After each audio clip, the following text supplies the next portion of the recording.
you so much for listening to this episode. In the first segment, we talk about so much. We talk about Mike Petke being fired, and we break that down a little bit. Was anger the issue, or were the words? I think it was the words. I'm cool with the anger, not cool with the words. We also talk about Kate McGrath getting promoted to the women's GM position, but that also means Ernie Stewart has somehow earned a promotion to the technical sporting director, something like that. Is Carlos Corderos doing anything besides counting money? And in the second segment, we are joined by NWSL goalkeeper for Sky Blue FC, Kailen Sheridan. We talked to her about the upcoming game against the Seattle Reign at Red Bull Arena, which is super exciting for Sky Blue. And we talk about some very weird, irrational fears that this goalkeeper might have. We've never heard anything like this, and I don't think you have either. So all this and more. And also the unboxing, which you hate, and someone sent us food. Wait, that wasn't part of this intro. That and more on this episode of the Cooligans! Hey, this is Alexi Lawless.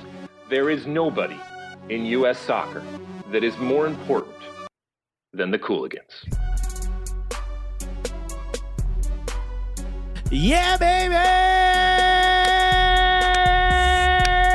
Yes! Vámonos, coño! Wow. We're back, baby! Hey, everybody. Hello, Alexis. Hello, Christian. Again, we're here. It's sitting in front of a mountain of stuff. Woo! Is there anyone happier than me? I think we should have like a home shopping network, but for soccer, like a soccer shopping network, and where we have stuff and we talk about the product and it's like a home soccer shopping network. Exactly, right? So because this is basically what it sort of looks like whenever we do this. So. This is amazing. I want to thank everyone who ships us stuff. Yes, you know, you guys are the real heroes, the ones who have our address. Yeah. If you send us free stuff, you're the reason we do this show. Our fans, they come second only to you.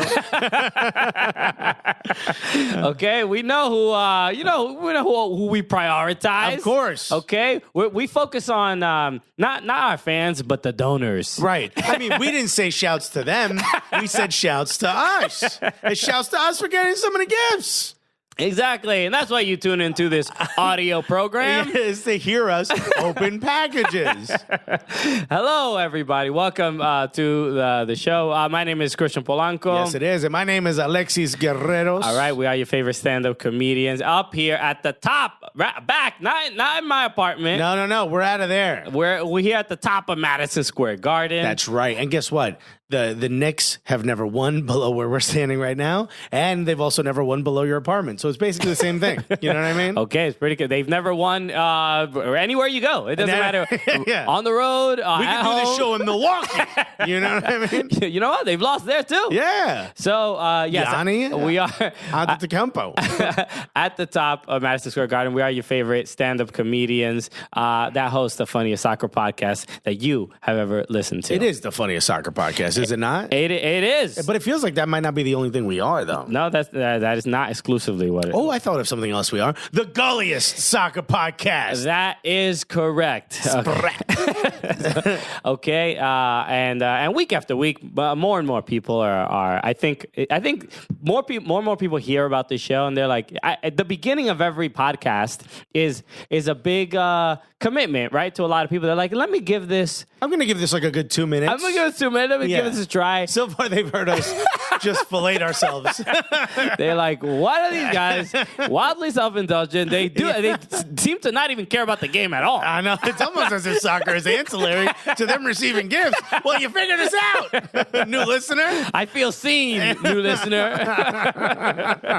So, yes, well, hopefully you stick around more than 2 minutes because this is a fun soccer show. We try to have a good time. Exactly. And hopefully you do as well. All right. So, a lot of things to discuss, and obviously we'll get to all the wild. There's some highs and lows. All right. We know it's all coming. Okay. So this is going to be another full show that we're going to try to get to everything. It's just very, very challenging in the amount of time that we have. I'll never go back. I'll never forget when we go back to us deciding to make this mainly or more predominantly about American soccer. Mm-hmm. When you and I were like, you think there's going to be enough stuff for us to talk about?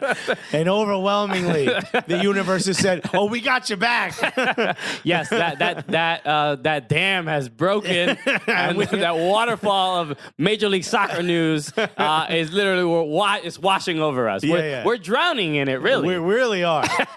The universe was like, "We can't have you not get free gifts, so we need to give you enough stuff to talk about." Exactly. So, and again, the reason why I love it is, one, I love getting free stuff, but also it upsets Christian so much. Hey, look, it's a bit much, but what can we do? Every time he says it, I get a little happier. We always like to start the show by showing love to the people who show love to us, especially on iTunes. So thank you for leaving reviews whenever you do that. We're currently at 547, which I think we got like 50 reviews in like, it must have been 2-3 weeks. Pretty fast, all right? So think about how close we are to 600. I'm thinking about it, Alexis. Which, when we get to 600, you know what happens, right? We start begging for 700. That's right, baby. We start jingling our cup. We take the dollars out, put it in our back pocket, maybe in our boot, and then we go right back to looking like we ain't got nothing. We start looking like, the homeless person on the subway that you keep seeing over and over. You know what I mean? That sometimes that you might bump into the same person on the subway, like just another passenger, and they start seeing the same homeless person, and then they start telling you like, "Yo, he's here again. Don't do it." I heard this story, but he got me last week. He told me the same. Yeah. His kid is still in kindergarten. Right. It's been years. 7 years. What are they, the Simpsons? Nobody's aging. So that's basically what we're becoming. So always appreciate the love. So I want to read this one. This is a quick one. This is from Megan652. Oh, this was a nice one. And this is the subject just says Charlotte, North Carolina. Okay, 5 stars. All right, so maybe that's 5 stars for Charlotte, North Carolina. Who knows? Right. I don't know. All right, shouts to the baby. So, and Megan says, great job hosting House of Soccer in Charlotte, North Carolina. Hey, we did do that. We did do that. That was a lot of fun. That was where we interviewed Megan Rapinoe. Absolutely. The Arsenal players, Ron Rivera. We had a great time out there. We had a great time. So thank you for the review. I'm glad we met a new listener out in Charlotte, North Carolina. Thank you for seeing us on stage, hearing us over those speakers, and deciding I need more of this, as opposed to, is there any way to shut this down? That's very nice of you. Well, I got one from Drake's most recent hit, I think, Todd's Plan. Okay, yeah. Todd's Plan. The guy's name is Todd's_plan. Shouts to you. The title is Not Sure How Much they know about soccer, but they are hilarious. All right. You want to write ad copy for us? Okay, this is our new ad campaign. 5 stars. I have only recently started listening to podcasts, so I'm glad I found these guys. Hey! Okay. You just got into podcasts, and here we show up. It's like the first time you have intercourse, all of a sudden, you got a disease. You got an STD. We didn't promise it would be a good experience. What's up? Now you got to talk to a doctor. It burns when you pee. Right away. I only recently started listening to podcasts, so I found these guys. The energy, passion, and chemistry of this duo is unmatched. That's right. Christian, look at that. Shake hands. Shouts to us. Shouts to us for having the unmatched energy, passion, and chemistry. That's right. And imagine how we sound when we're on the microphones. I mean, it's just beautiful. So thank you, Todd's Plan. Todd's Plan. She says, "Do you?" Anyway. Only body. What is it? I only love Christian and comedy. I'm sorry. Anyway, we promise there'll be no more singing. Yeah. Well, actually, no, we can't promise that. Let's start the show. You know what? We have to start getting through these things. So, first thing I just want to give a shout out to MLS Aces. MLS Aces sent some stickers. That's right, some dope stickers. So that's Tom. I believe Tom Sweezy. I don't know if that's his last name or like his rapper name. Right. Also, R.I.P. to his older brother, Patrick Sweezy, who died. That's right. Make sure we got a moment of silence. Great actor. Okay. Anyway, what a terrible joke. You hate it so much. He sent us a note. He says, Christian and Alexis, thank you, boys, for being the absolute gulliest and best MLS-centered podcast. Bring comedy and real thoughts to the game is the best way to grow soccer in America. I appreciate you guys. Let's go City and stay gully. He's an NYCFC fan as well. Oh, so there you go. Thank you so much. much. Check out MLS Aces. A great MLS podcast he does it with a bunch of other folks. Yeah. So thank you, Tom, for that. And shouts to Fishtown FC for more stickers, baby. That's right. Some Fishtown FC stickers again. So we got rep from New York and Philly. Speaking of, Philly has been their last couple games. Remember, like early in the season, everybody was like, "Fire Jim Curran. Why did he get another job? What's happening? And this isn't working." They've been selling out game after game. Bedoya screaming into microphones, changing the world. First place in the Eastern Conference. Yo, I the last couple Philadelphia Union games, I'm watching them and I'm like, yo, we gotta go to a Philadelphia Union game. At the beginning of the season, I thought they were going to get a bye through the entire playoffs because I didn't think they were going to make it. But now it looks what like a gift, you know. Why don't y'all just go relax? And now it looks like they're just going to get a bye in the first week. Yeah, so we'll talk about them maybe in another time. But shouts to Philly. Philly, incredible scene out there, and the Sockers. Anyway, let's start the show talking about. If you listen to our Gully Squad episode on Friday, we did speak to Brian Dunseth. Right. He's the RSL announcer. He's also a host on Sirius XM. He has a show Counterattack that he does with Tony Miola. Yep.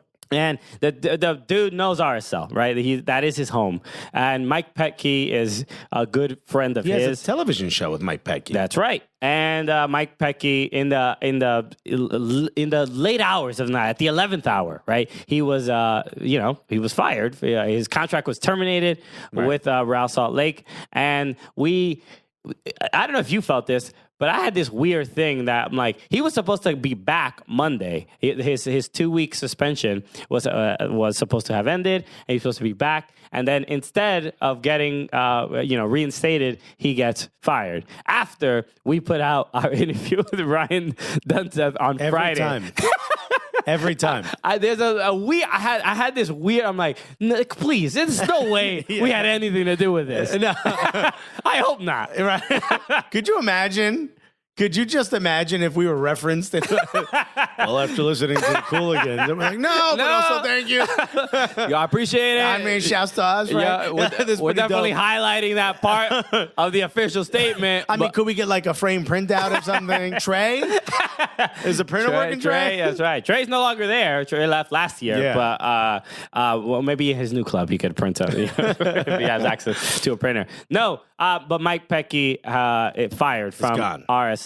And so we now know pretty much what he did and said. Petke put out a statement. Did you see it? I did see it. And nowhere in it did it say the word sorry, which I'm a little bit upset about. But he did say that he apologized to the referee that he berated. Yes. Apologized to the people he needed to apologize to. He did not apologize in the statement. The one thing I want to clear up is that from everyone that we heard from, and we don't know if this is official in any way, shape, or form, or we don't know how significant this is that his experience with that word did not have any slur attached to it. I know how frustrating that sounds to a lot of people. We've covered this on the show before. Yeah. The PUTO word. It is. It's weird that you don't want to say it because it upsets people. That's why I don't want to say it. I don't think so. It's in fine the dictionary. It's a slur. Sure, that's it. It's just I'm not making the claim that like it depends where you're from. We know it's a bad word. You wouldn't say it to your mother. You wouldn't say it to your mother. There's a lot of words I wouldn't say to my mother that I also wouldn't get fired for. Sure, but he is like I wouldn't say this pork is dry. I would not say that in front of my mother. Un poco seco. No, because you know what the consequence is. Yeah, worse than fire. Okay, yeah, Mike Petke would get a fuacata very fast if he made such a claim. Oh my God, he'd total his car. That's how hard of a fuacata he'd get. So it's my experience with the word is it's definitely an insult. It doesn't mean more than bitch, right? That's my experience with the word. But if the group, we're not the ones marginalized by that word. Totally. So if the group that is marginalized by that word says like, nah, fam, that's not a good word, then you know what? We don't use it. Here's my thing. Intention doesn't matter in this case because he said a word. No, but his intention was totally mean and terrible. But that's not. But not necessarily homophobic. Exactly. Yeah. Here's the thing. He fucked up. Okay, that's it. Case in point, you lose your job on that, or I don't know what happens, but in this situation, I get it. I get completely why he was fired. I get completely why he was terminated. That said, he hosts a radio show with someone who's openly gay. You know what I mean? This does not make him homophobic. He messed up, and he deserves to pay the consequences. But from everyone we know and everyone we've spoken to, that there's nothing in his heart or there's nothing in his past that would point to him being homophobic. And I do not believe in my heart of hearts that that's why he used that word. Also, part of the issue that I have here with just this word in general is Latin people are like, but that's not how we mean it. I get it. And maybe and from what we've heard, he was presented that word by someone who did not use it in a homophobic way, but used it just constantly. There's parts of like Latin America where you say like, I'm being a blank, or I blanked that word, meaning I'm being stupid. Like the word is used in so many different ways. Yeah. That doesn't take away how it hurts people. And if it hurts a certain group of people, if we want to be inclusive, then we have to sit here and go, you know what, then we can't use that word. Here's the thing. Not everyone is updated. I would say, in my opinion, the firing is... The word that he used is almost not as big a deal as his incredible temper and the wild disrespect that he kind of had this little bit of a pattern that occasionally, we would laugh about and make jokes, but like to hear in detail of him berating a referee, and then the rumor or I don't know how factual it is necessarily, but he apparently wrote a note with the slur and had that given to the referee as well. So he slid it under their door. Okay, whatever. Which is even more aggressive. Which is just I'm following you home. It's just so insane. Can I say something? I don't see anything wrong with this. Him getting fired? No, I don't see the word. Yes, I see something wrong with. I don't see anything wrong with him berating the ref. I don't see anything wrong with his anger. I disagree. Yeah, I think you can go too far. Yeah, there's like, you can get mad. He didn't square up. He didn't square up, but we didn't hear exactly what he said, and I'm sure he tossed some slurs to the referee. I would not be surprised. So you say some bad words. Who gives a shit? The one that you can't say one that's homophobic. You can't say one that marginalizes another group. That's fucked up. Yelling at a referee. Who gives a shit? That's part of the game. I wouldn't call this yelling. I mean, you saw the video after the game is over, after the league. Maybe I'm from Jersey and I'm like, well, whatever. Losing his mind. You can. Yeah, you're upset. He was protecting his players. You can cross a line. I mean, he did, and he should be fired for that. But as far as his anger and his outburst, I'm fine with that. Okay. Well, we know who has the temper between the two of us. Clearly, I have. Clearly the wick to my candle is a little shorter than yours. But and I mean that simply about temper. You know, we haven't showered together, so we don't know what else we're talking about. It's just none of this. It's unfortunate because he doesn't need to do it. Obviously, he doesn't need to insult anybody. Why not? To sort of make his point or whatever. Because this is the consequence. No, but here's the thing: if he would have never said that word, I'd be fine with everything that happened. You don't have to degrade someone or try to degrade them by using a homophobic slur. You don't have to do that. There's other ways to do it. Sure. Find other ways to degrade human beings. Let's just be creative about how we degrade people. Sure. That's all it is. Mike, you weren't creative enough. That's all, man. Buddy, come on. Write down a couple different punchlines and find the best one. We'll workshop it. We'll open mic at the end of the practice. Open Mike Petke. Well, look, we don't agree there. I mean, look, I think there's a certain level of professionalism that you need to carry, especially that you need to carry yourself with when you are a professional coach in a league, and he did not do that. And sometimes, and we've joked about it on the show, and I think a lot of Mike Petke's temper has been a focal point of humor for us for a long time. But clearly, this is a line he crossed. And when you watch the video of him in the referee's face, it's crazier because it's a Leagues Cup match where the feeling is that nobody really cares about it, and it's this money grab and all this other stuff. So it's like, what the hell are you so mad about, Mike? You know what I mean? Like, this is not if it's like deadline day and it's MLS playoffs and a playoff spot is on the line, you understand the anger and the frustration. But this seemed unnecessary. That's all. It's just like the fact that he got this upset And that to the point where he needs to, in the referee's language, I'm going to let him know. I'm going to insult him in his language so he knows I'm truly angry and unhappy with his work today. Like, it's like all the context of it makes it seem even more ridiculous. I got to be honest, seems completely normal to me. I'm being really honest with you. Sure, that's fine. That's fine. To me, that seems normal. Yeah. What do you think you're getting into? Well, one of the punishments was anger management. Like, how embarrassing is this, man? MLS coach having to go anger management. Only because he displays it. He doesn't seethe elsewhere. It's probably healthier for him to display it. You don't want to hold it in. You know, if you hold in his farts, it's bad for your sphincter. Did you know that? Right? You got to let it out. Let it out. Okay, yes. Just homophobic slurs are Not that. the That's equivalent the bad part. of holding in a fart. I've already said I'm not comfortable with that. Don't put that on me. I'm not happy that he did that. Being upset, showing how upset you are is fine. Crossing that line and degrading people for the purpose in martial groups, that's not cool. But yelling at a ref, who gives a shit? He's not just yelling at a ref. What are you saying? What? It's not even, say you don't say anything. Pointing your finger at his face, calling him a mother effer, whatever you want to do, that's fine. All that's fine. It's really not fine. Alexis. I don't understand what's wrong with that. Someone tell me what's wrong. I'm not saying it's the equivalent of the consequence you should be fired, but it's also not fine. If he would have walked by calmly and said just that P word, shook his hand and walked away, I'd be more angry at that than, throwing stuff, ripping your shirt off, getting in their face, having to have people hold you back. I'm fine with all that. It's also part of the show. It can cross a line. You can do it too much where it's not as if we're talking strictly on the anger. Bobby Knight throwing chairs and then that could have hurt somebody. Of course, it could hurt somebody. But was it entertaining? Was it part of the show? We still talking about it. It's a reference you pulled up in what was that? 1985. Exactly. But he was the most famous, incredibly ill-tempered coach. So.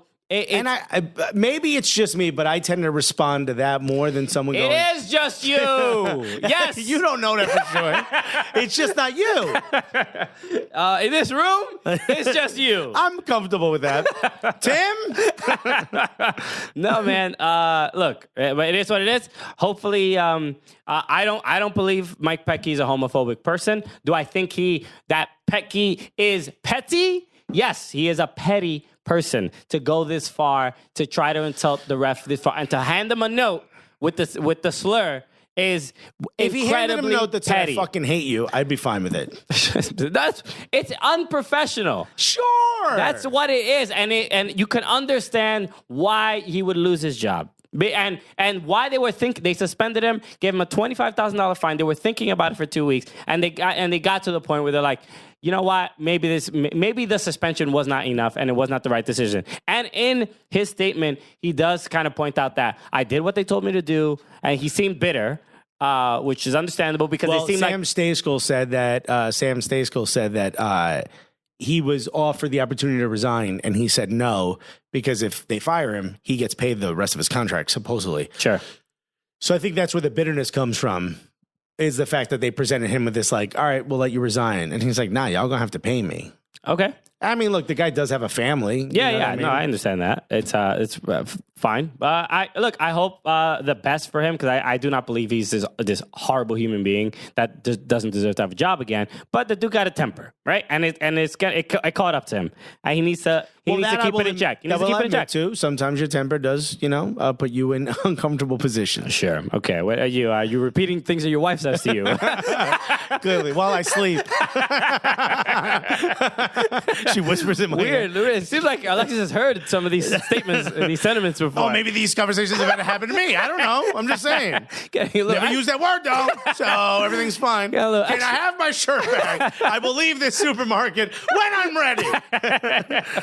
All of a sudden, a little extra defensive. Anyway, I hope the best for him and his family, and I hope he does find another job. I do think he is a totally capable coach. They are playing better without him.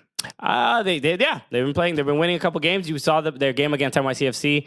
They went down a goal, but early, but they dominated the rest of the game. So I believe the Freddie Juarez is the assistant coach, who coincidentally somebody I had seen on Twitter. He was a former Minnesota Thunder player. Ooh. And is now the head coach of RSL. So all the best to RSL going forward. Hopefully you did enjoy our conversation with Brian Dunta. We RSL is like one of those teams that we just haven't really we haven't spoken to a player. We haven't really gotten many people to represent the team often, but we're going to try a lot harder to do that because they're.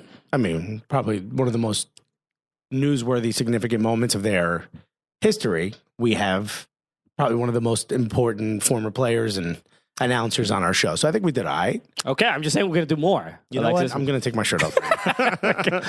Alexis is like, all right, all done with RSL. Good here. We did it. You're welcome, RSL fans.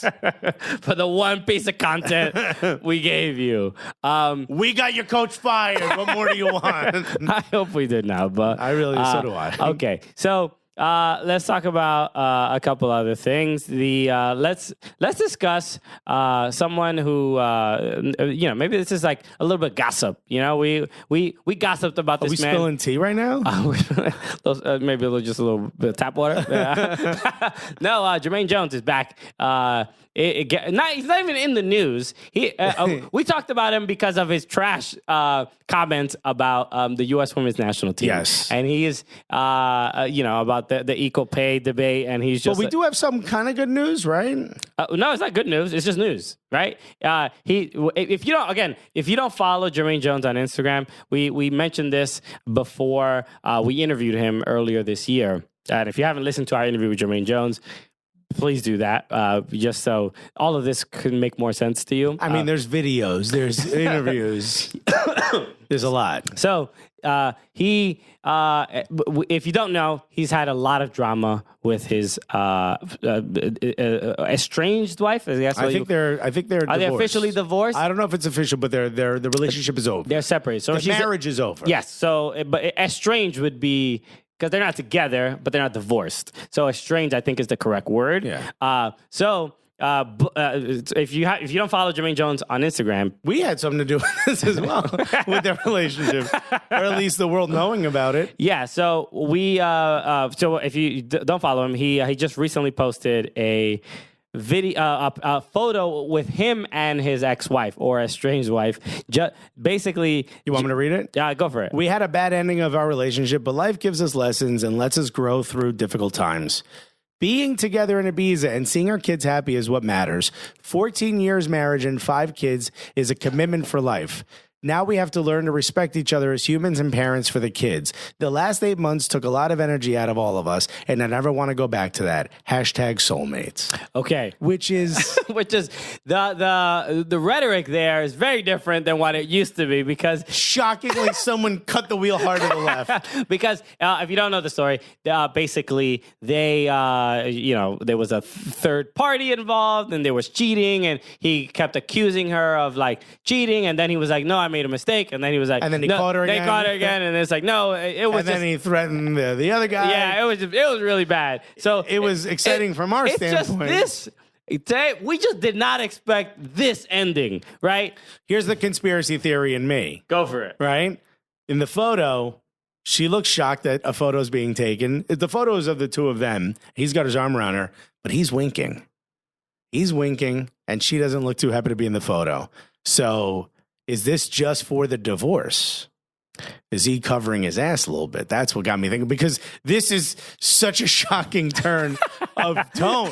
That makes me think my man is all of a sudden like, we're going to be best friends forever. I definitely shouldn't have to pay her a lot of money. You know what I mean? Okay. So that's part of me is wondering. I mean, I don't know him. You know what I mean? We spoke to him once. He seems like he's very open and honest, and he never shies away from how he really feels. So maybe that's just a little conspiracy theory out there. But, if this is true, then you know what? Congratulations to the two of them. Yeah, hopefully. Right? I come from a broken home, and there's nothing saving that ever. Sure. So to see this, they do have kids together. 5 kids, I believe. 5 children. A lot of kids. Are the walls closing in on anybody else? All we could just say, we hope for the best, because if you haven't followed the saga, it has been pretty entertaining. And there's some people who know nothing about what we're talking about, but if you listen to our podcast, probably in the beginning of the year, end of last year, there's an emotional roller coaster that we went through. So it's episode 182. Tim lets me know. So okay, that's our interview with Jermaine Jones. Interview, yeah. Okay, yeah. So check that out. Check out a couple of the ones before that, though. Yes. There's like 3 or 4 before that, because that's where we were like, "Yo, what is going on with Jermaine Jones?" Also, our DMs were lit from other people. Like, I know, right? Yo, can you believe? Yo, get over to Jermaine Jones' Instagram stories right now, because it's wild right now. Yo, we had like 6 or 7 group chats between the two of us where people were like, get that right now. And his account at that time was locked. So Yes. if you weren't already following him, you couldn't see this. So we were ombudsmen. We were liaising. Well, okay, we were privileged with the information to share to the rest of the community. But we didn't hold it. No, we shared it. Because that's what he would have wanted. Yeah. So speaking of U.S. soccer, if we're talking about Jermaine Jones, one of the heroes of American soccer, but there's been a couple announcements. Kate Margraf announced as the GM for the U.S. Women's National Team. And then with that, another announcement, Ernie Stewart is now promoted to the head of, he'll be the sporting director. So he'll be above the GM for the men's national team and the women's national team and youth national teams as well. So Ernie Stewart is running the show. Pretty much. So this is Carlos Cordero actually said Ernie Stewart is getting promoted. That's right. Nailed it. He's like, patted himself on the back. He's like, did it again, baby. Who's the boss? This guy. Just tell me which one is Ernie and I'll point to it. Cordero, baby. I'm out. Smoke bomb. Oh, it didn't work. Sorry, man. So, anyway, what a Carlos Cordero, it would be fun if he was that delightful. Why can't he be that, more of a cartoon? Because he's too busy spending money on lobby firms. Yes. Did we talk about that on Friday? I don't remember if we did. The lobbyist firm. We did talk about it on Friday, right? If we didn't, we think it's trash. Yeah. So it's not a good look. But I'm freaking out because we haven't opened these gifts yet. Oh, that's right. You want to open one? Yes. Okay, we'll talk about what we think of Ernie and all that stuff. Okay, so so I know what this is. This is from Siempre United. From Luis Velez. Velez from Siempre United. If you don't know Siempre United, it is one of the few Spanish podcasts that cover Spanish soccer. language soccer podcasts. Yeah. Team specific kind of as well. They're big Atlanta United fans. Yeah, and they focus on Atlanta United. But they do a lot of great content. They do videos. They do a bunch of other stuff. Their social media. Great work. And if you speak Spanish and if you're an Atlanta United fan, or if you're not, just check out. There's not many Spanish speaking Spanish language podcasts that cover American soccer. So those guys do great work. Atlanta is one of those weird markets where even people who don't speak Spanish are somehow involved in what they do. You know what I mean? Yes. It's like they're like Parceros United. It's got white women in it. It's got black dudes. You Spanish now. Yeah, no, you're a Parcero now. So this is amazing. So these are this is dope. Siempre United podcast T-shirts. Okay. This is really, really cool. So thank you so much, Luis. All those guys. Michael. Really nice. Michael done. Miranda. A couple guys left. Well, some guy named Pedro in the back. They've been reshaping kind of the crew. Miguel, all those dudes, great dudes. But then also Parceros United are on Siempre United. They are on the show as well. So they're gonna drop a reggaeton album pretty soon. There's just so many people involved. There's so many moving parts. So it's awesome. So thank you for this guy. So make sure you check out that show. We'll go to the concert, which will probably be outside of the arena. We had a great time at the MLS Cup. At MLS Cup when they had that Full concert rain. in the rain. Absolutely amazing. Reggaeton, everything, man. It was dope. I had a great time. Wild. Anyway, so It was like it was like 7 quinceañeras happening at one time. so okay, so R. Kelly just burst through the wall wearing a Kool-Aid Man outfit. Damn, dude. 7 quinceañeras. We still know who it is, dog. We still know you. We gotta know. They're trying to take away my life. Anyway, Take off this stupid Pied Piper mask, man. Where'd they find you? I was trapped in the closet. So Ernie Stewart. So now the U.S. soccer has been sort of restructured. Now, what does this mean? Does Ernie Stewart deserve this position? Does this position need to exist? What is this kind of? Are they structuring? It seems like they have more jobs than more tasks than they have at hand. Well, shouts to them for job creation. Exactly. Yeah. That alone. Trump is taking credit. Trump's like, the unemployment rate just fell a little bit more. So this feels. Look, realistically, as a fan of U.S. soccer, right? I'm just like, get to the World Cup, do well, and have, all I want is some success at the international level, right? At the World Cup level. And at the youth level, to see some progress and to see some inclusion and diversity and make it easier for the players, the young people to have access to the game. That's all I want. And guess what? We have no confidence that any of these new jobs will lead to that. Exactly. A lot of people getting a lot of money, okay? A lot of people getting new titles. Shouts to Kate McGrath. This is great. Yes. You want to see this. I don't understand why, and nothing against Ernie Stewart in particular, but why do we have to have someone that sort of monitors the three? Why couldn't Ernie continue to be the men's GM? Why couldn't Kate come in as women's GM? And then, I don't know, Tab Ramos or whatever is the youth GM. Why couldn't the three of them be overseen by Carlos? Like, why do we need another? Because it sounds like Carlos doesn't know what soccer. the hell's anything. He doesn't know soccer. No, he's here to count the money. I mean, be realistic. As like, especially him getting Megan Rapinoe's name wrong. The man said Rapinoe. It's at the parade. At the peak of her popularity, you don't know how to say her name. Both Jesus and Miro know how to say her name. And Carlos Cordero can't? It's embarrassing. And act like we won't watch Carlos and Sunil. We'll watch that show, Showtime. Okay. Imagine Sunil like, what up, fam? That'd be entertaining. Yo, deadass, we got a nice lineup for you today. So... this kind of that's where that seems to be the conclusion, that Carlos Cordero does not know soccer and somebody has to be there to oversee it because How did he win the election? Hey man, let's ask Carl Martino, right? He was frustrated, right? This is why the American people, soccer those fans, black votes, the Players Council. You said black votes. I'm like, what the hell? The black vote we need. He won the black vote. He's part black. So, he won the 4 black votes. He won the Colombian vote. What is it, just Kobe Jones? Who else is that? The block vote of the Players Council obviously has a huge influence. And remember, if you listen to our Carl Martino interview that we did, Tim, which one was that? at the United Soccer Coaches Conference, he did make it clear that he was not happy with the choice that the Players Council made. And we've never asked this question to someone who was in the Players Council that had a vote. But I'm like curious, like, we need to ask people why they voted for the people that they voted for. Do you think we're going to get an honest answer? I don't think so. But I mean, we want to go on record say as we having asked the tried. question? Yeah. Hey, we were in the press conference asking the right questions, but it does feel, like this is just a Cordero being like, look, I can't handle this stuff. I'm worried about the World Cup.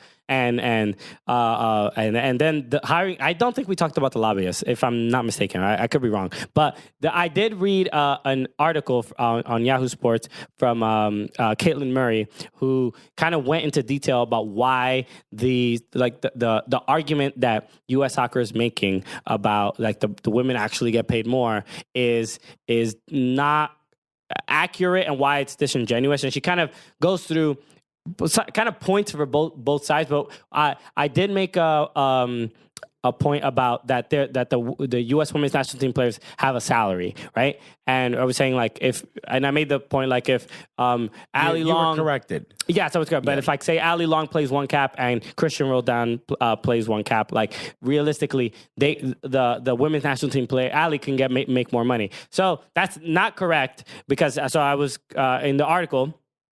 It said only 18 players for the U.S. women's national team are under contract. The rest play under the same pay. They get paid per game. Yeah, make it where you can. Exactly. So it's not everyone. It's not you get one cap and then you're immediately on contract. So if you bring a roster of 23 to a camp, only 18 of those.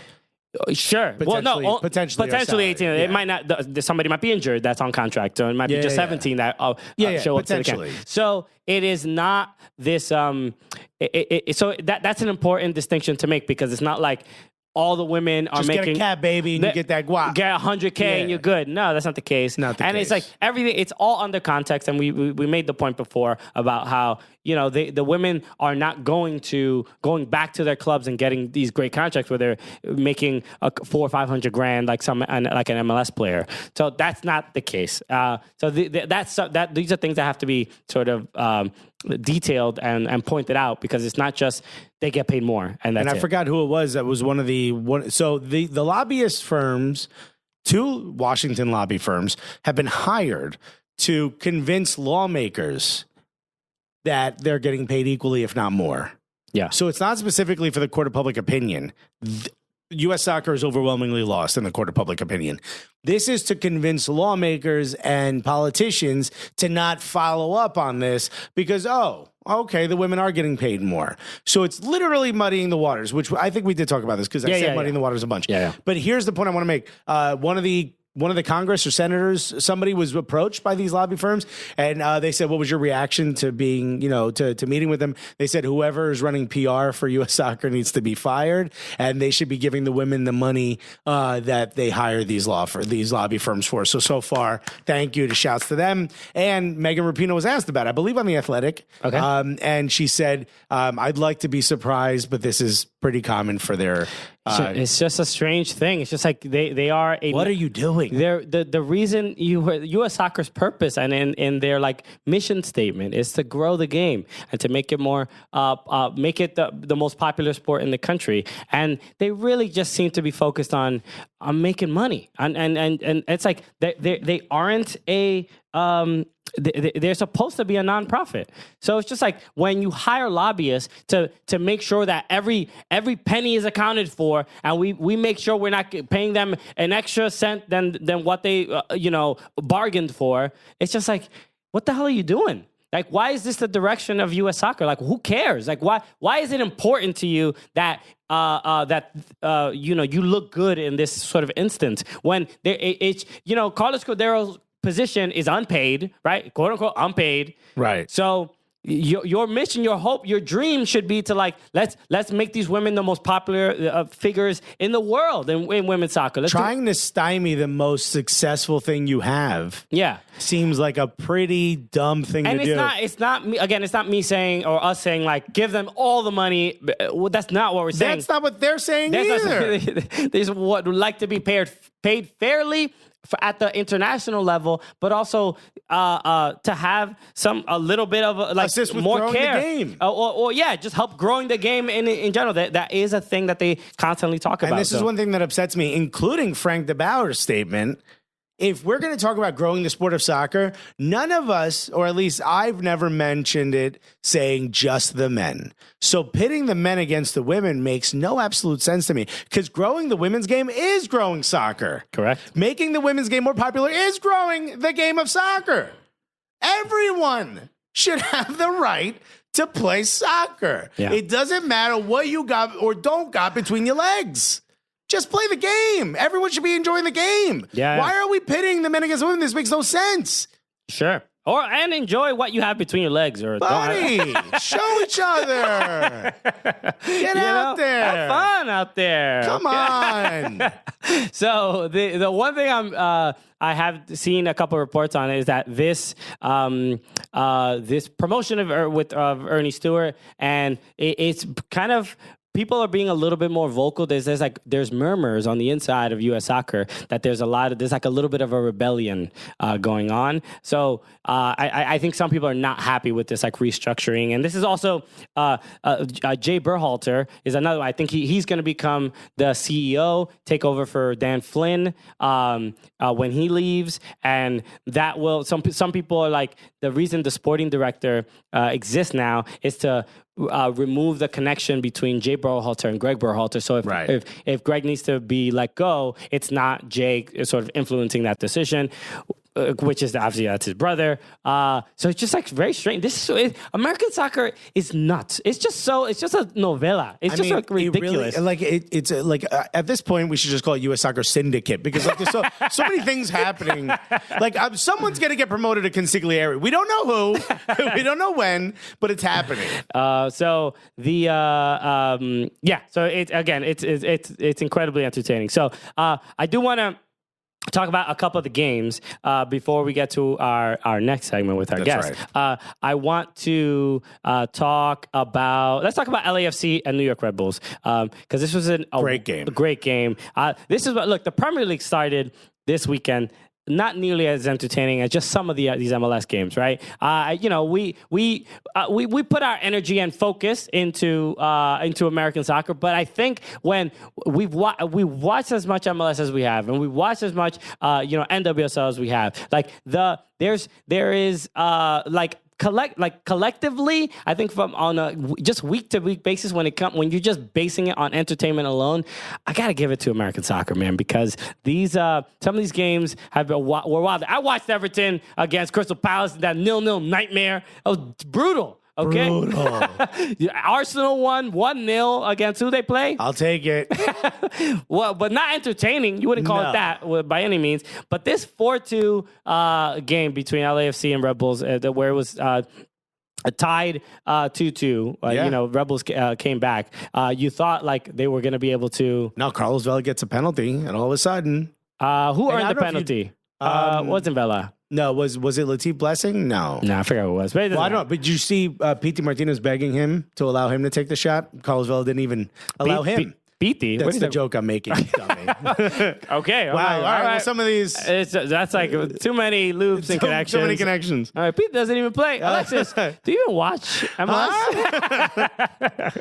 Oh, I don't know what he's trying to do. No. But yes, LAFC wins this game 4-2. But they are currently, they're obviously in first place in the Sports Shield. They're like 15 points ahead of like the closest team, I think, which I think is Philly or Seattle. I don't remember. But the just again, the absolute brilliance and dominance that this team is showing is incredible. And against the Rebels, who are not an easy team to make look bad. No, they play their system regardless of who they're going up against.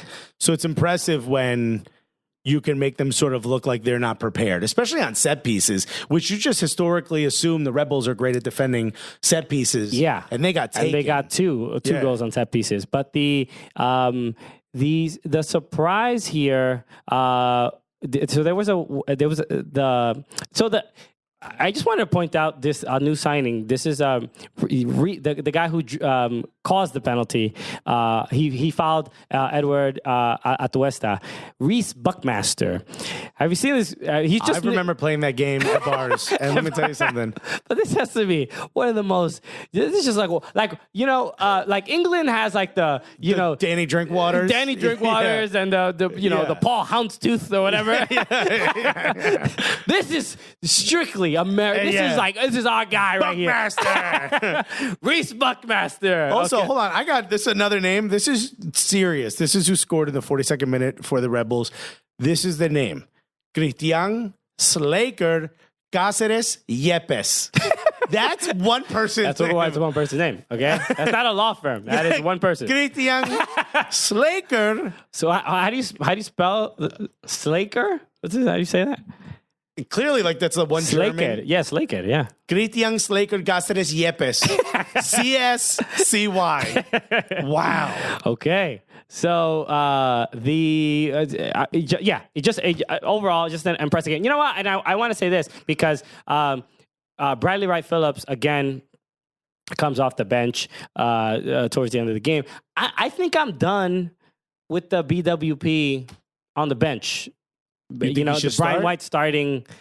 Brian White scored. He did score. I'm not saying he's, that he doesn't deserve an opportunity, but Bradley Wright Phillips is Bradley Wright Phillips. I mean, how long is he gonna have this role? I think he should get. Well, I'm gonna let Chris Armas decide that. Which, by the way, oh yeah, talk about it.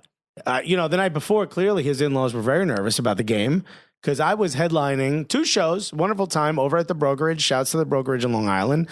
Part of the Governor's Comedy Club system. It's brokerage, McGuire's, and Governor's. Brokerage is great. One of my favorite clubs. I enjoy it. So great. Yeah. So great. No green room. That was a little upsetting. I showed up in shorts, had to get changed in the office. Turns out, big window in the office. Yeah. I mean, the staff is just watching me get changed. But guess who was there? Chris Armas' in-laws. This is amazing. So I'm wearing my Gulliest shirt, right, on stage in case anyone's taking photos, always repping the brand, you know what I mean, right? And I do a couple of jokes about soccer, right, and I get off, and this woman grabs my arm with the grip of 1,000 corrections officers, okay, pulls me down and goes, "You really like soccer?" And I was like, yeah. What conversation am I going to have with this older woman about soccer? She goes, "Do you know who Chris Armas is?" And I said, "Yes, of course, the coach of the New York Red Bulls." And she looked at me like, "Oh, he does know soccer." I looked at her husband. Husband goes, "That's our son-in-law." I go, "You don't say." Yeah. I go, "Hey, he's the first Puerto Rican to coach in MLS." She goes, "He's Puerto Rican and Cuban." Oh, this changes everything. What?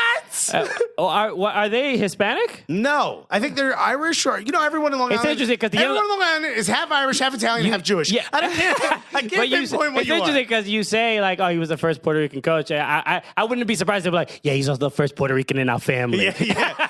Turns out also the last. I don't know if you know. We can make that assumption now. We've been speaking to the youngins in the family. They said I love him. They said they love him. He lives. I think they have like a mother-daughter type of family of house. Because they either live near each other. It's like a Everybody Loves Raymond situation. Okay. This lady's just going over whenever she wants. No, that's cool, but that's great that this connection exists with soccer and comedy. And Cuban. No one told us that. Chris Armas, why were you hiding that this whole time? Senor Armas? Were you ashamed or something?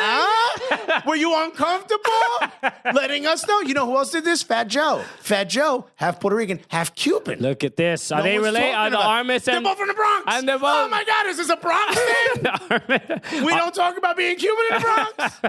Gotta hide. Might be... You get bullied by the Dominicans? Afraid you're going to get thrown onto the Yankees roster?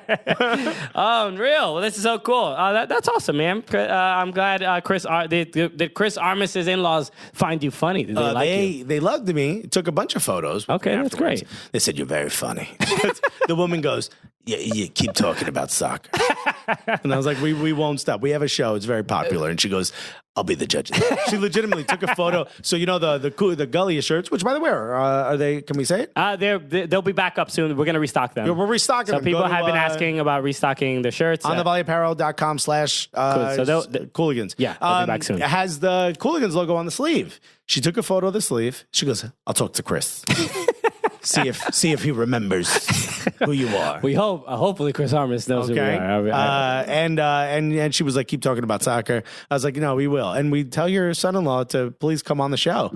And she goes, "I'll take care of it." So if she uses the death grip she used on me, when the in-laws start saying like, "You got to do something," you better do it. You got to do it, especially if they're nearby. They got keys, bro. Exactly. Especially after the little tiff he had with Bob Bradley. Oh, a little arguing with him on the sidelines. It's interesting. Bob Bradley was Chris Armas' former coach, and it's a little bit like student arguing with the master a little bit. So I mean he got right. He got done, but he did a little judo takedown. Bob Bradley, he still got moves. He did that Aikido thing where you didn't look like you did much. He used your momentum against yourself. So look, it's about maybe next time. And when he gets here, we're gonna have a lot of Cuban flags around. I will not have this. You will not, unless there's like maybe it was his pops who wasn't around or something. I get it. Okay. Right? Happens to the best of us. But in your scenario, it wasn't the Cuban who left. It was the Uruguayan. It was the Uruguayan who left. Right. So being wildly Puerto Rican. anyway, oh baby, a couple other games before we get to our next segment with our guest, NWSL goalkeeper Kailen Sheridan. So we're excited about that. So let's talk about DC United against LA Galaxy. DC United win this game without Rooney, without Lucho Costa, and I think there was somebody else that was a couple other injuries and stuff like that. Win this game 2-1 against Zlatan's and Christian Pavón, who signs with LA Galaxy in some weird under the table deal. They just get him there. They're like, very odd. He's worth like $40 million one day, and now he's worth 45 cents the next. Yeah. Who knows? It's like a grandpa selling a kid a car for $1 to save money on taxes. We know what's up. Exactly. So it's like, look, LA Galaxy have always been known to reshape MLS rules. Scoletto, I think, had a little something to do with this. Okay. You think? He made a couple phone calls on a burner. It was me. Okay, the deal was made in cash. Yeah. Call me on my WhatsApp. I don't want this being traced. You can't decode those messages. So you take this backpack back to Boca and you count it when you get there. So but they do LA Galaxy do lose 2-1, and a couple surprising things here were Zlatan barely showed up. No one put gas in the Ferrari. That was interesting. And shout out to DC United for that tweet with the so funny. A Ferrari with two boots on it. A Ferrari with boots on it and Zlatan standing over it. It's hilarious. So great. So the Zlatan he did have his chances, but Bill Hamid stood on his head this game. The one that Bill Hamid stopped where it was sort of volleyed at him. I don't know how. I don't know how he saw put it. his arm out He's like, to complain like, there's no way I can stop this. And I hit him in the hand. He was there doing like Titanic at the boat. Yeah. He just, that's my favorite film. I'm going to just spread my arms He's out. like, well, what am I supposed to do? You see what's wrong? Hey, why am I not on the U.S. men's national team? It's crazy. So he was incredible, and the fact that DC United, they had to play with an incredible amount of heart, especially without Rooney, was apparently it was an ugly game, but who cares? Exactly, they needed the 3 points. They haven't won since middle of May or something like that. I don't think it's been that bad, but seriously. Okay, then maybe it has been, but they're still, I believe, in third place. So it's weird. It's a crazy Eastern Conference where you can lose that many games and everything's all good, right? That's pretty much what happens. And this is why we say it's more exciting. Yeah. So two other games we want to talk about: NYCFC against Atlanta United. Atlanta United wins this game 2-1. Oh, these are big games. There's something about NYCFC in Atlanta where it's different than Atlanta United and Red Bulls, where it's like they only had 2 wins since May 12th. Okay. So the Atlanta United, when they play Red Bulls, there's a actual hatred. You see it, right? They get very physical. It gets very intense. Atlanta, NYCFC is like, weirdly, there's respect on both sides. There's like, okay, I see what you did there. Okay, I see what you did there. Good move there. All right. Okay. It's not as chippy. It's not as chippy, but the quality is still very much I think it's because they came into the league the same year. They did not come into the league the same year. Atlanta United came in. I'm thinking Orlando. You're thinking Orlando. Which is now upset every Atlanta fan. So Atlanta win this game 2-1. 2 goals from Joseph Martinez, a penalty, and then the straight up dunking on Maxime Chanot. That was, he bodied him, right? Bodied him. It was a legit. It's so crazy to see this tiny man constantly get up over big ass center back. I heard boing when he got up. I heard that. It was. Some people were like, "Oh, he elbowed him. He won it, man." It's like when this little dude, he did elbow him in the head, but like not enough to be like to overturn the goal. No. But Atlanta was simply better in this game. They were so good. It seemed NYCFC's Alex Ring talking after the game. Dominic Torrent said this as well, that the team you need to play with courage when you play here at Mercedes-Benz, and that was the thing that stood out to me. NYCFC looked timid. Maxi Morales, maybe because he hasn't been playing that much recently, he was recovering from an injury. I actually completely disagree. He looked uncomfortable. He was missing a lot. I don't think the team looked timid. I thought it was back and forth for most of the game. Clearly, see Atlanta's tactics. First of all, Atlanta finally showed up. Thank you for doing it on the game where it's the team we like, okay? But Atlanta clearly showed up a little bit more than NYCFC did. And I also think this is part of the curse of them playing on such a tiny pitch. When they get to a real field, they're like, they're look at how wide Atlanta was able to get, constantly flanking the sides. Yeah. Julian Gressel had so much time on the ball. I mean, there was only Barco looked amazing. Pete finally looked amazing. They were going at Matarrita a lot. Matarrita's appearing to be a little bit of a weaker link, at least defensively. I mean, he's just coming back from injury, essentially. He's still kind of getting his legs underneath him. He played the last game. He played like the last 2-3 games. That's what I'm saying. He's still kind Ben of in Sweat is the one. There is this. At Yankee Stadium, I think Matarrita or Ben Sweat, I think they're fine defensively.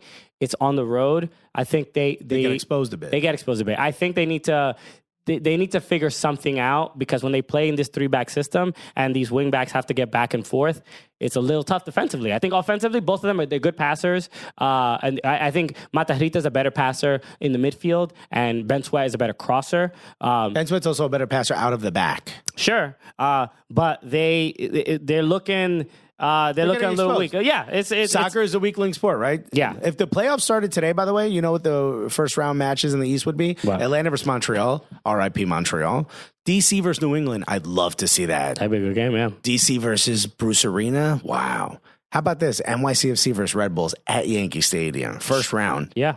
It'd be entertaining. All right. So the other game I wanted to discuss, last game, FC Dallas against Minnesota United. This was a game, I think 5-3, insane game. Watch the highlights if you have not. But these are one of those few games where, like, if that's the first game you ever watch of soccer, you can't watch it ever again. Yeah, exactly. It's right. just like, I mean, it was like boxers who decided, let's not defend. But main reason I loved it, we got goals from Ryan Hollingshead, former guest of the Cooligans podcast. The one who didn't get sent away, and Reggie Cannon. Reggie Cannon scores, but the reason I wanted spit on. He did get spit on. So this is what I want to talk about. By Mason Toy, who looks amazing. Yeah, he's been kind of shining for Minnesota United. But this was you don't really see this often in soccer. You definitely don't really see it in MLS that often. Getting spit on. Getting spit on is rough. Worse than a punch. It's one of the worst, most insulting and degrading things, disrespectful, that you can do to a coworker, which is actually what these men are to each other.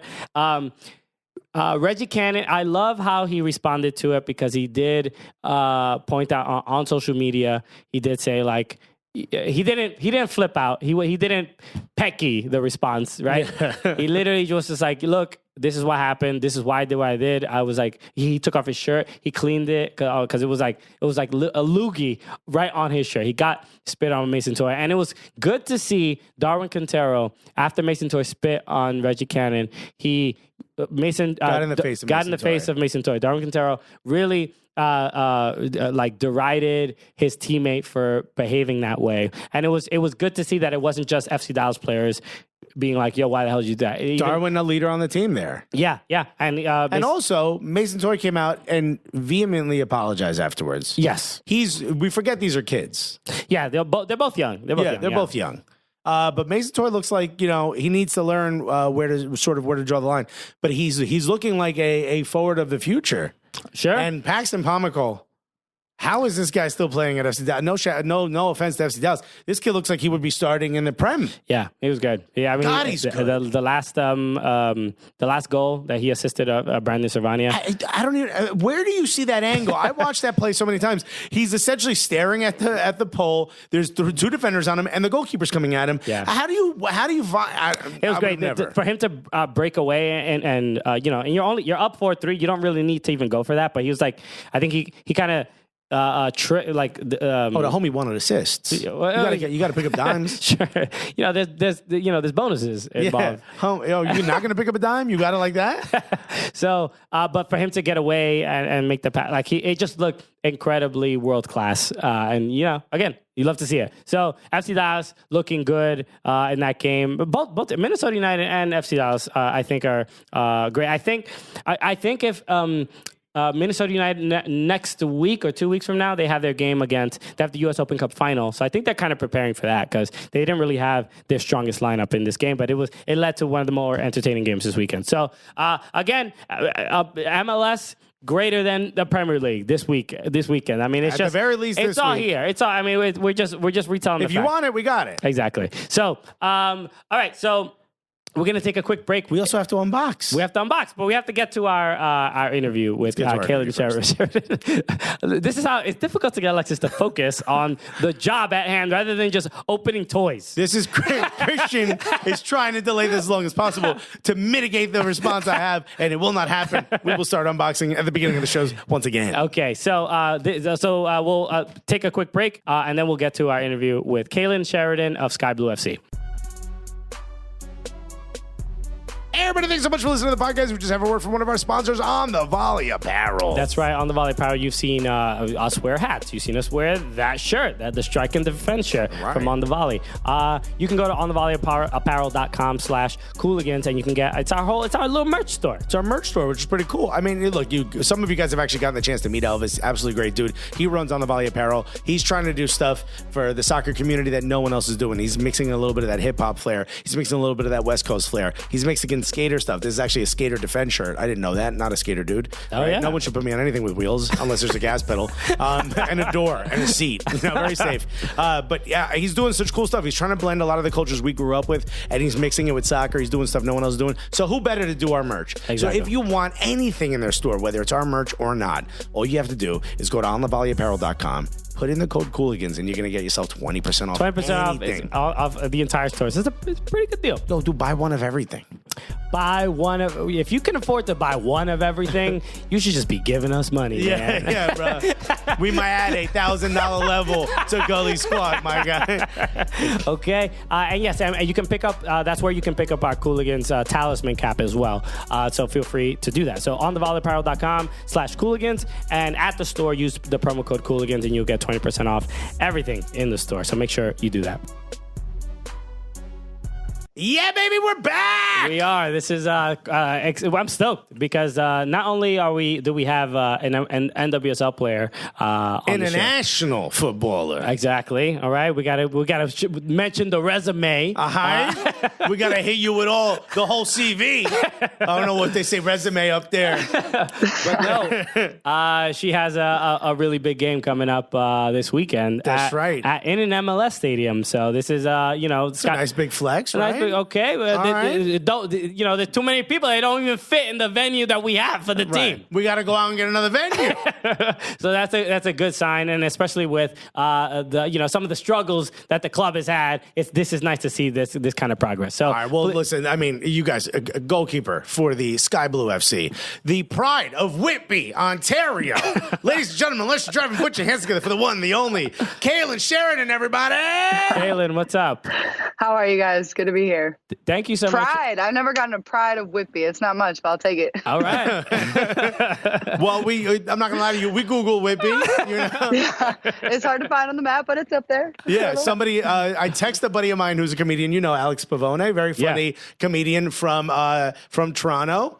He's originally from the York region, which I don't know what that is, and he cannot explain it to me. He's like, it's kind of a municipality, but it's not. I'm already confused. Like just outside the city, right there. So I said, what do you know about Whitby? And he goes, I don't know much, but it's better than Ajax, I'll tell you that. I'll take it. I agree. I'll take it. I mean, you know how to do. I didn't even know there was all this cat in the beef. Baby, better than Ajax. So, can you put her volume up?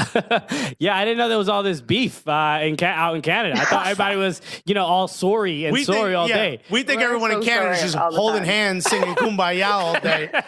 Turns out when it comes to hockey championships, it's a little beefy. It's no joke. It's no joke. That's not a laughing matter, guys. All right. Well, no more jokes. My bad. They're like, you ski Dagmar? I'm Lake Ridge. We can't be cool. Ooh. I mean, the fact that you pulled those names, I'm pretty impressed. Buddy, we did research. Dang. Research. Okay. Google's on fire right now. All right. My computer's warmed up. Kailen, thank you so much for joining us. Yes, I did mention before. So let's start with the fact that Sky Blue FC have a game against Reign, the Seattle Reign, this Sunday at Rebel Arena. And I know this was, look, we've been getting, I don't know, it's chastised or like people get mad because look, we big up women's soccer all the time, and we've gone to like women's national team games a bunch and stuff like that. But like even we know who Megan Rapinoe is. Exactly. You know what I'm saying? We heard of her. Careful. It's not going to be me coming for you, but somebody might. We interviewed her recently, and I called her that just as a joke, and she's like, and I knew it was coming. But we get like we hung out with the Cloud9 supporters, right? When we were in Dallas, To suggest that they pressed us immediately. They were like, "Yo, when are you going to a game?" Right? Yeah. They got in our faces. So we're gonna. That's the kind of people they are. Exactly. It wasn't even a welcome. Thank you for being here. It was like, oh, you showed up when It comes later. Game. It comes later. So this game, we're gonna be at the game to support you guys. So what is it? What is your experience like? You've been with Sky Blue for I believe 2 years, right? This is your second or third year. This is my third year. Third year, right? So you, what has the sort of experience been so far, and what do you sort of, what does it mean to you to be able to be playing at Rebel Arena, to have this much support, especially after the World Cup? So what does it all mean to you now? It's pretty crazy. I think the journey over the past 2.5 years has been up and down. It's definitely been a tough one, and it's challenged me in tons of different ways. But being able to go to Red Bulls this weekend is so exciting, and it's a step in the right direction for the club and for the league and for women's soccer in general. And it just shows how much push forward we got from the World Cup and how amazing that impact was on the game and in our domestic leagues across the world. So it's insanely exciting, and it's going to be a really insane matchup between the two teams. Okay. Let's talk a little bit about just being on the national team. Also, just being from Canada. We sort of talk about how the sport of soccer is growing in America, right? But we're starting to talk so much more about Canada now. The men's team is doing really well. The women's team is doing really well. But, it's still a hockey country, right? When you were growing We're up, so strong in hockey, we got to catch up, man. Yeah, I know, right? You got to catch up. When you were growing up, were your parents just like, I don't know, try hitting a puck? No, I was like crazy shy as a kid. So like, I know that's like really hard to believe for people who know me now, but they threw me into like every sport. And I didn't actually play hockey. I played street hockey though. You don't not play hockey. You just pick one. Okay. You either play hockey or you play street hockey or you play like ringette or lacrosse. But I was like not really great on skates, so I did street hockey. Yeah, I mean, Kaitlyn, look, I'll be honest. I used to work at a GameStop when I was in high school. Okay? Don't mean to brag. It got a little hotter in this room all of a sudden. Buddy, a game. He was like, "Damn, let me just step this up real quick." Gotta flex too hard. I know you're wearing AirPods and all. Right. But I did. I worked with a bunch of people that. In fact, he worked at GameStop so long, he's willing to give you $7 for those AirPods if you trade them in. Damn, I'll hold on to that one, but we'll see. So, but I worked with a bunch of guys a bunch of Italian kids that played hockey, and I played hockey. I'm Dominican. I might be the only Dominican on earth that has ever played hockey. I can almost. I mean, we might have to look into it, but I'm pretty confident. We'll have to check. But we'll see. You're listed in the Big Poppy Library, Congressional Library in the Dominican Republic as being the only one who've ever played. So hockey. I'm all right on skates. Better than you might expect. It's kind of surprising. As a goalkeeper, terrified. All right. Yeah. Terrified of the ball. As a fat guy, don't put me on skates. It's not built for us. What do you see moving forward? Look, we talk about the bump after the World Cup. I don't think there's a bigger bump than when it comes to women's soccer post World Cup. Talk a little bit about what it feels like to all of a sudden have so many more eyes on you, and what do you think some of the players have to do, or some of the federation has to do to keep that bump going? Yeah, I mean, it was huge. It's a great bump. And I think compared to how long women's soccer has been around, how long men's soccer has been around, we can expect to see more bumps like that in order to catch up. Obviously, we are a little behind the game here with women's. But it's time to catch up. And I think these opportunities like to play in Red Bulls and to keep pushing the attendance records in the NWSL every week and to have more attendance, we can hope to catch up eventually, but it's going to be huge. And I think growing the game in Canada has been massive already. The men's side, as you said, wasn't so great in the past, but we're already seeing improvements there, and that can push the women's side as well. But all over the world, you're seeing these huge jumps in women's soccer, and we can only expect it to go forward from here. There's no backward steps anymore. And because we got that late start, we can see bigger jumps each time we get a big opportunity to showcase the talent that we have in the game.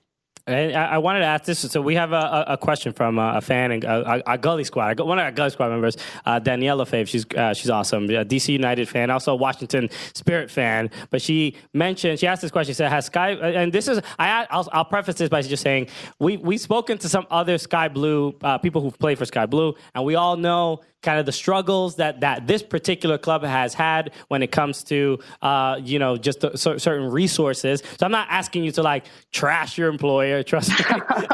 Not that. But she did ask, she says, has Sky Blue started making any of the changes in housing, facilities, and / overall player care that they promised? And are you sort of happy with any of the progress or improvement? I think there's a huge step from the not necessarily complaints, but kind of awareness of last year's situations. We have amazing housing now. We have all the necessities that we need off the field.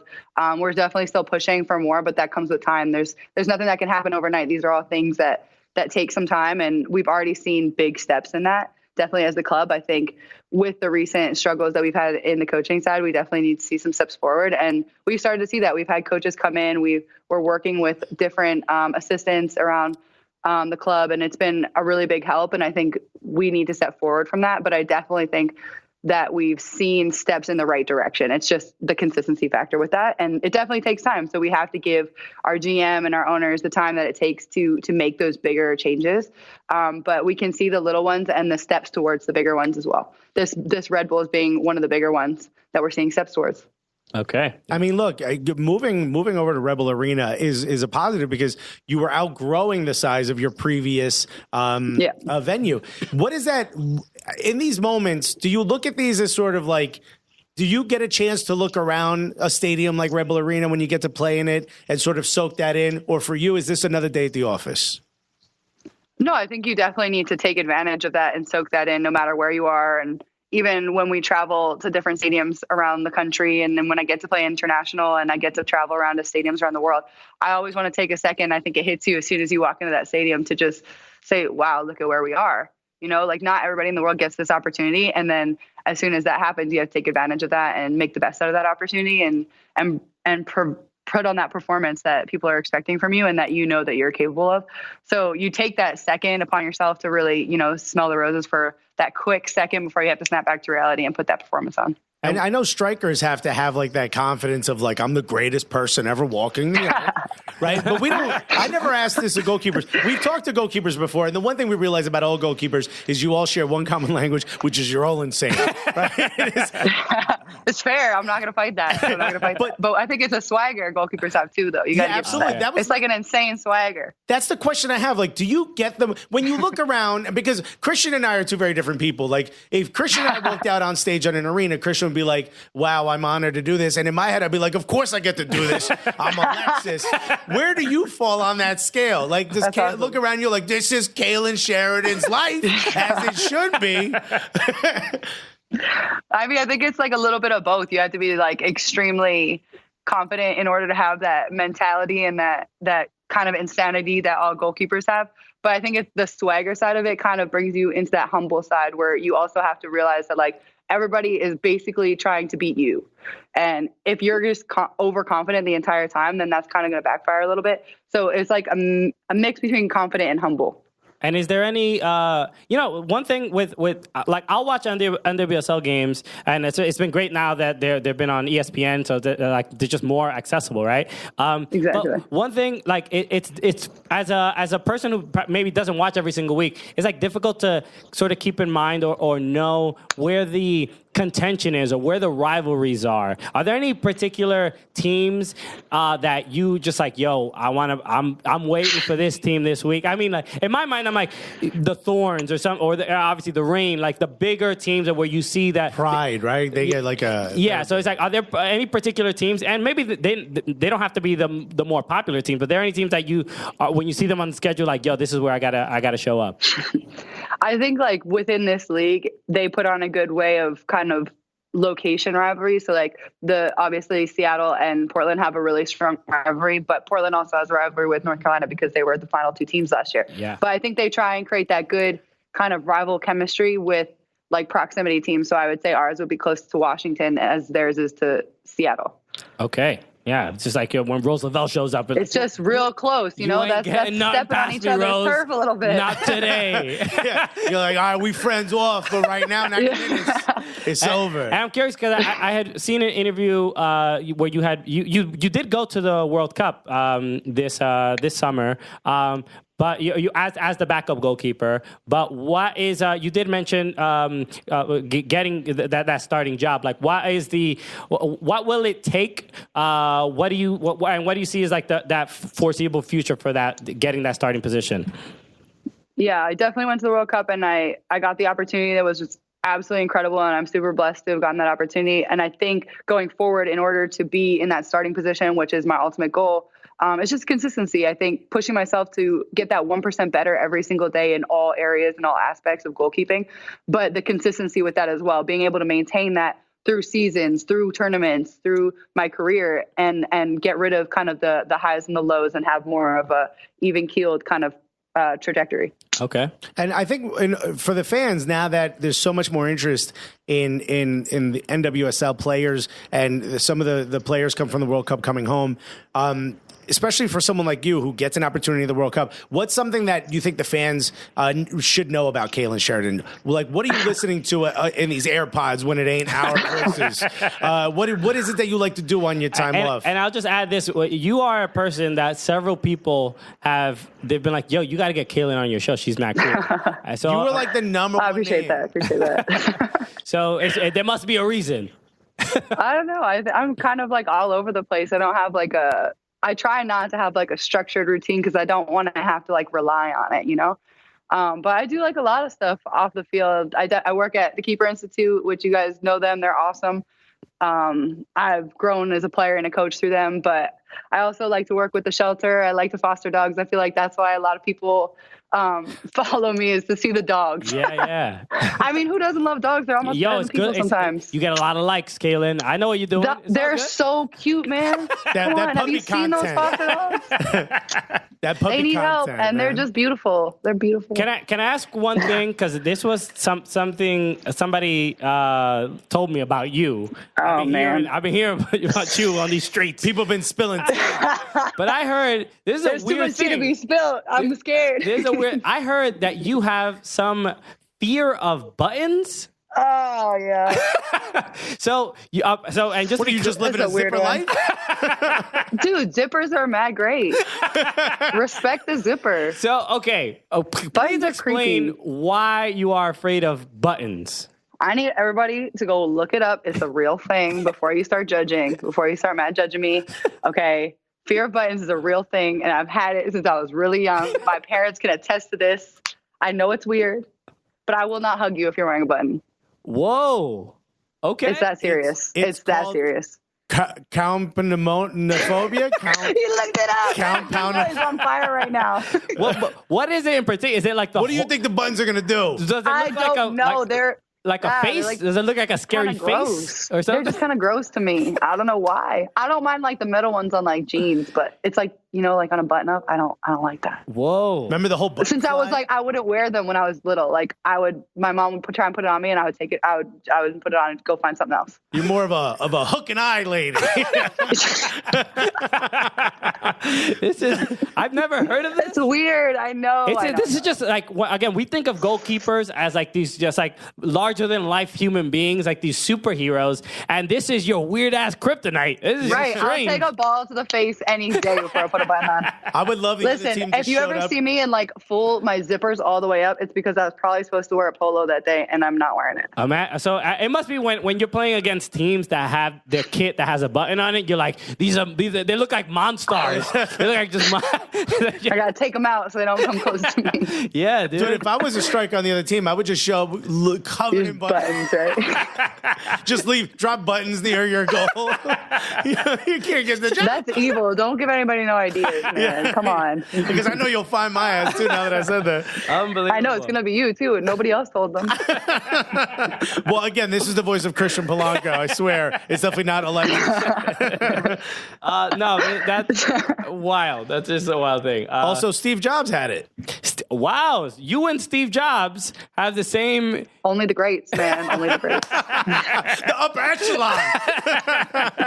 Okay, you see, it's just two billionaires that have the same fear. What's the big deal? I almost can't tell the Maybe one day. difference between the two of you. That's why you always had the turtlenecks. I hope we're projecting. That's what we're doing right now. You always had the turtlenecks, so we never had to button up. Exactly. Yeah, okay. exactly. All See? makes sense. This all Smart makes sense. guy. Well, Kailen, this is thank you, man. This is unbelievable. That's Where can everyone follow you? And also, where can people get tickets? A couple more tickets left for this game. Where can people follow you personally? And where can people get tickets for the game? Yeah, I'm at Kailen Sheridan on all social media platforms, and call the Sky Blue number. It's on the website and on our Twitter at Sky Blue FC. Get some tickets for the Red Bulls games coming up this Sunday, August 18th. Yeah, so this is going to be great because obviously Sky Blue's taking on Reign. So we have Carly Lloyd, we have Rapinoe. I mean, this is of all people, like if you've not been to an NWSL game and this is your first opportunity, and you're in the tri-state area, go to Red Bull Arena this Sunday at 1:00. So Yeah, man. Go support because this is a big moment. Exactly. And we can announce that we're going to be giving away some tickets to the game as well. So That's right. We're excited. Yeah. Sky Blue for donating those to us. So, Kailen, thank you so much for joining us. You lived up to the legend and the myth that everybody created about you. So, but we wish you the best at the game and for the rest of the season and your international career. So we want you to do amazing. And how do we get that statue in the downtown area of Whitby? Man, right? Come on. I'm trying. I got to do a couple more great things first. Give me some time, and then we'll figure it out. Okay. All right. We'll help out as best we can. Thank you so much I for taking appreciate the time it. to talk to us. Thank you, guys. Really had a good time. Wow, what an interview. What a great chat with Kailen Sheridan bringing the heat. Exactly. Kailen Carr, you ain't the only Kailen out here bringing heat, all right? Some of them still doing it and not in just 60 frames per second, 120 frames per second. Okay. Man. So thank you again, Kailen, for doing the show. That we appreciate it a lot. Again, we're going to be giving away tickets on our social media, on Instagram and on Twitter. So make sure you follow us so you can get that information. You want to go? You want to bring your cousins or something? Follow us on Twitter and on Instagram. Exactly. So we're going to be giving away a pair of tickets on each of those social media platforms. So That's right. 2 on Twitter, 2 on Instagram. And, Exactly. if you're on MySpace, we might give you a ticket. Okay, we might. Right, we ain't. We got to first we got to make a MySpace page. But Okay. But wait, look, for the first time ever, I'm going to suggest we delay opening this because we promised our fans that we would be making an announcement today. And I know a lot of them are idly sitting by. And unfortunately, we're going to have to delay it yet again. We can't. Now, We this can't. is not our doing. Yes. You see how I get when there's a box in front of me. You can only imagine how excited I am to tell you this. But we can't say yet. There's some legalities involved. So we're not going to be able to announce it just yet. There's restraining orders. There's a couple things that we really. Oh, I guess I'm not allowed within a couple hundred feet of this building now. Okay, we have to wait for those to expire. But it's exciting for you guys and it's exciting for us, and we've teased it enough, so we don't want to keep doing that.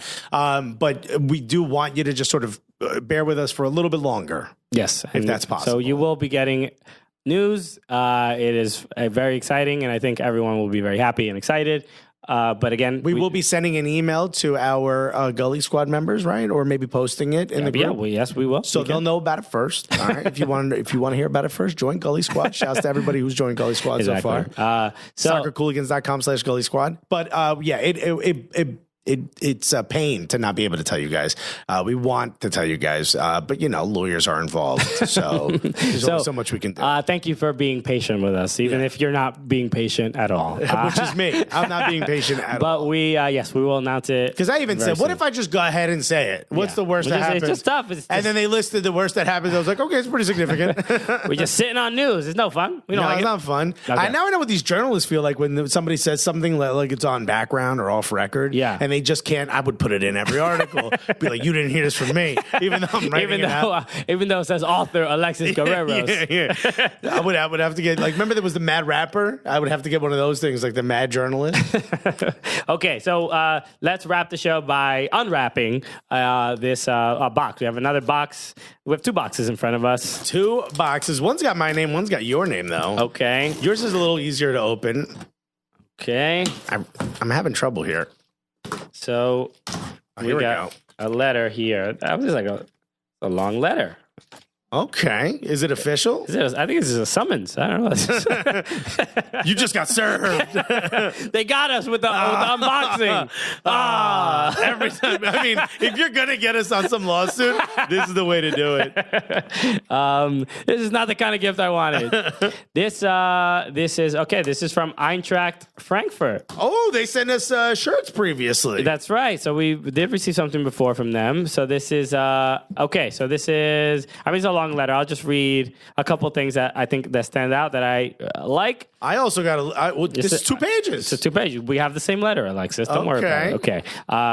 So it says, greetings from Eintracht Frankfurt. We hope that you are as eagerly awaiting the start of the 2019-2020 Bundesliga season as we are. And we've mentioned we can be bought. We are now Eintracht Frankfurt fans. we mentioned we could be bought. It says, enclosed, please find a small token of who we are as a club and the city of Frankfurt, our home. What size paper is this? What? This is the oddest shaped paper. The shape of it? Yeah, this is not 8.5 by 11. This is 8.5 by 11. No, paper. it is not. Okay. I guarantee you this is not. It's some odd ass number. Look at this. This could be the European like A9, the A4 or whatever those are. Yeah. All right. Anyway.